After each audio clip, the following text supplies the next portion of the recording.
ন্যায্য প্ৰাপ্যৰ দাবীত গৰজি উঠিল বৰপেটা জিলা বিকলাংগ সন্থা। দীনদয়াল দিব্যাংগ পেঞ্চন আঁচনি পুনৰ প্ৰৱৰ্তনৰ দাবী। দিব্যাংগসকলৰ কল্যাণৰ বাবে কেন্দ্ৰীয় চৰকাৰে প্ৰৱৰ্তন কৰা দীনদয়াল দিব্যাংগ পেঞ্চন আঁচনিৰ ভাৰতবৰ্ষৰ প্ৰতিখন ৰাজ্যৰে বিকলাংগসকলে ভোগ কৰি আছে যদিও অসমৰ দিব্যাংগ লোকসকলে উক্ত আঁচনিৰ পৰা বঞ্চিত হৈ আছে, যাৰ ফলত অসমৰ দিব্যাংগ লোকসকল তীব্ৰ আৰ্থিক সংকটত পৰিছে। দীনদয়াল দিব্যাংগ পেঞ্চন আঁচনি পুনৰ প্ৰৱৰ্তন কৰি দিব্যাংগ লোকসকলক আৰ্থিক সকাহ প্ৰদান কৰাৰ বাবে দাবী জনাই বৰপেটা জিলা বিকলাংগ সন্থাই আজি অনুষ্ঠিত সন্থাৰ এখন গুৰুত্বপূৰ্ণ বৈঠকৰ পিছতেই প্ৰতিবাদ মুখৰ হৈ পৰে দিব্যাংগ লোকসকল। দীনদয়াল দিব্যাংগ পেঞ্চন আঁচনি বাহাল ৰখাৰ লগতে মাহিলী পেঞ্চন 1000 টকাৰ পৰিৱৰ্তে 5000 টকালৈ বৃদ্ধি কৰাৰ বাবে দাবী জনাই দিব্যাংগ লোকসকলে। অন্যথা বিধানসভাৰ ভোট বৰ্জনৰ হুংকাৰ প্ৰদান কৰে বিকলাংগ সন্থাৰ বিষয়ববীয়াসকলে। নিউজ ডেস্ক ৰিপৰ্ট, পি সংবাদ। আগতে আমি যেটা আগতে 1000 টাকা করে পাইছিলো, সেইখিনি পয়সা আমার এখানে করে কাটি দিছে।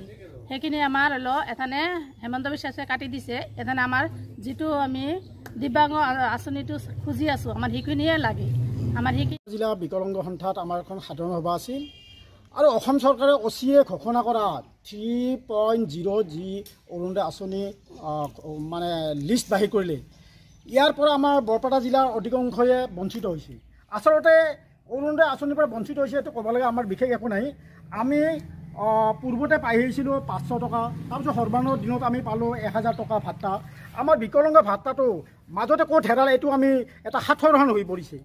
অসম চৰকাৰে এই বিকলাংগৰ প্ৰতি দৰদটো কমি গৈছে। আমি দেখাত আমাক এই বিকলাংগ যেটো আমি 1000 ভাত্তা অসম চৰকাৰে অচিৰে এইটো দিব লাগে, কাৰণ আমাৰ কষ্ট যদি প্ৰদান নকৰে আমি গণতান্ত্ৰিকভাৱে আমি ৰাজপথত আমি আন্দোলন কৰিবলৈ বাধ্য হ'ম।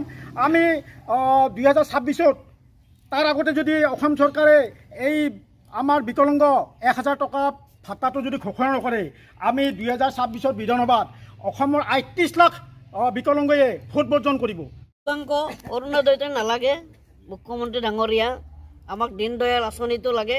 যিহেতু সৰ্বানন্দ সোণোৱাল ডাঙৰীয়াই আমাক দীনদয়াল আঁচনিটো দিছিল, 1000 টকা দীনদয়াল দিলাক।